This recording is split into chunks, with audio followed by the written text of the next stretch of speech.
All right, welcome into How About Wow, where we talk about the Cowboys getting back to the glory days. It was not the Cowboys tonight, but the local basketball team taking a big step towards championship glory. We'll salute them, talk about things the Cowboys have to be excited about as well as we hit the summer. Let's hit it. The only thing else I got to say is, how about them Cowboys? All right, welcome in. It's Flag Day on How About Wow. I'm Gavin Dawson from 105.3 The Fan, home of the Cowboys. And along with me is all SEC lineman from Kentucky, my man, New Bear Lesniewski. How the hell are you, buddy? I'm so excited. It's Flag Day. Like, this isn't an accident. Like, this is me always, BBN always repping, but also salute, right? My kids might come home from the hospital and we still hate Leitner shirts, but this kid's mom, if you're the best player in the gym, you need to find a better gym. How can you not root for this kid? Yeah, I don't know, man. He's something else. We have a Micah update, but it's Flag Day. So let's celebrate and tell us what Cowboys things you are happy about. Obviously, Cooper Flagg being a Mav. The Cowboys have congratulated him for that. Can we just see how many Cowboys fans in the audience are also Mavs fans? I think that'd be interesting, New Bear. MFFL. Post-Luka world, we got to move on. We got the next great white hope right here in the DFW. There's a lot to love, and there's also a ton to talk about. You know, there's a world that we could live in where you and I, we had some awesome arguments back in the day about hoops. You're a hooper. You taught me to be a better hooper. I think right now we would both – people would probably like to see us embarrass ourselves putting shots up. They would, dude. We should make a video of that. That'd be awesome.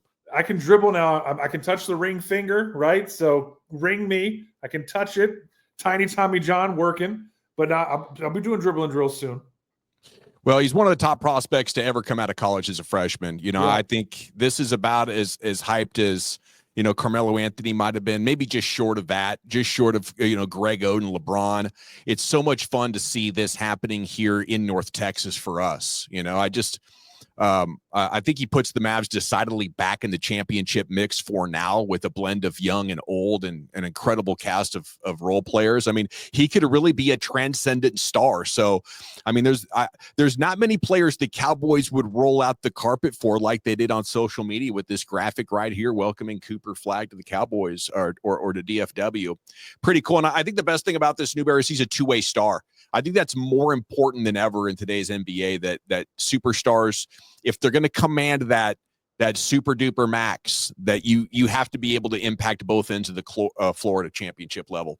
I mean, that's why we're here. I mean, we were joking, you know, my favorite one is the conspiracy theory about the Patrick Ewing frozen envelope. There's a whole bunch of different things with the math and, you know, the how we got here. Here we are, right? So let's dig in. Let's move on. And what's really cool about this is, you know, he's a guy who the stats never tell the whole story. And the stats are really good, right? When you talk about being able to do all the things and accumulate all the numbers that add up to like the player efficiency stuff where, you know, all the nerds really, really, really get into the weeds about like who's really the best player way beyond the eye test, or here's why the eye test is lying. And I think the thing about him that's really fascinating is twofold. One, he might still be growing, right? And he's still going to, you know, develop into this man. Like he's still a young man who's going to become an adult right before our eyes. And then at the same time, he impacts the game in so many different ways that the guys who love the eye test, the old heads, and the nerds can come together and just have a ton of love for Cooper Flagg. Yeah, and you know, hopefully he is everything and more that you know, the Mavs fans I think hope him to be. I don't think he's got to be like generational in order for them to win a championship though, or two, as long as Kyrie Irving and Anthony Davis are healthy. So I mean, if all Cooper Flagg is one of the best 25 or 30 players in the game, and he gets to that at age 20 or 21, I think things can be really good. I wonder, you know, you're a guy that was around in the 90s to see guys like Kobe and KG and Jermaine O'Neal come out of high school. And at age 18, which is where Cooper Flagg is now, how much does that impact how good he can be immediately? He did have the one great year at Duke, which is obviously a tremendous amount of experience. But, I mean, are you going to tell me Kobe Bryant and Kevin Garnett weren't absolutely amazeballs at 18 years old? The league was just too fast for them. Well, it was also way more physical. Like the game has changed so much. It's so up and down. It's 5 out. It's it's horns looks. It's all the different buzzwords that you look at pace and space and pace of play. And I sent to you the other night when Gafford signed his contract. I said we are living in a world where Daniel Gafford's a $20 million man, and you said and he's underpaid. Yeah. And I'm sitting here going, here's a dude who plays 21 and a half minutes a game, and then you get into it and you go 70% from the floor, 12, 7, and 2. And you start looking at it, not just like what that would be per 48 minutes, but what it is in what he's asked to do. And what's really different about, the world we live in today is there is load management. You're not going to see dudes like everyone throws up. If you're Apex Jones and company, Jordan played 82 games. They played 38, 40 minutes. Dude, KG and those guys are a different breed, right? Yeah. And then you see it catch up to them at the end of their career. KG was so fast. So was Kobe, and I know Cooper Flagg is a good athlete and he's got all the intangibles and he cares and he wants to make the right play. It's just a lot to do at this age, and very few people have been even good enough to start. Before this turns into a full-blown basketball pod, on a Wednesday night, it's a flag day. Let's celebrate Cowboy stuff too, but finish up this flag thing real quick. But what's really fun about this, and I know that I can get you, my verbosity is renowned, but to just try to be succinct and put a bow on it is what's really interesting is when you look at like KG coming out of from the Carolina to Farragut to the NBA, when you look at Kobe from Italy to Lower Merion to the NBA, is what they say is Kobe for specifically says, I airballed those balls in the free throws, but they were on line. I knew my form, my talent, everything, my technique was good. My body wasn't ready. I had to get stronger. Look at KG. Even though he was never Karl Malone, he was never Gavin Dawson in the weight room. But you look at his body from the beginning of time in Minnesota through the MVP years and even through the end, right? Again, never a guy who was like LeBron is. But he also wasn't KD. KG was basically looked like KD when he came in, and then through time becomes this guy where I'm not just talking shit, that I'm backing it up. And that he wasn't that at 18, 19. Until Brandon Jennings went upside his head. That was my favorite KG moment of his career, bro. There Big tough guy KG. But you're right. This is not a basketball podcast. It is a flag day here on How About Wow. And in the spirit of flag day, things you can feel great about, things worth celebrating around these Dallas Cowboys. Can you put your thought in the chat? And then also, if you are an MFFL that happens to, be watching How About Wow, you love the Cowboys, you're in North Texas, you're a big DFW sports fan, we would just love to see how many of you are Cowboys only fans and how many of you love all these other things that maybe we get a chance to talk about when you have a big doings like this. I mean, I wouldn't have talked about flag, but when the Cowboys roll out that welcome mat, I thought it was an open invitation to do that. And now we can tie it in with some Cowboys stuff. What do you feel best about right now with these Cowboys? It's got to be Lamb and Pickens, right? Yeah, so we've been arguing. And I'm actually a little bit annoyed with you because you want to have this like caveman conversation. You called Stephen Jones a caveman, and I think you're kind of being a little bit of a caveman. They're the cavemen. Stephen's just the leader. Well, they do cave. Family-wide cave stuff. Yeah. I think there was a Captain Caveman spinoff with KV Jr., so maybe the analogy does play with Dad as captain. We're talking about Dak's target separation, versus Dak's tight window percentages. And we're arguing about, he's got that. You're basically saying that he has that Jalen Hurts thing where he's got to see it and the guy's got to be open and then he's going to throw it. And I'm trying and then it looks like a tight window throw in the end because the DB closed. Because everybody in the stadium knew a receiver is open, it's time to go. And I think that's the biggest difference between Dak and Tony Romo. So what you asked me was not this to end this argument. You kind of tried to change the conversation, and you said, "Why did 3 straight OCs do this shit with Dak?" Yeah, and answer me that. It was epiphany though. It went poof. Whether it's tight window throws or open rate, whether it's Jalen Hurts and he's got to see it or not.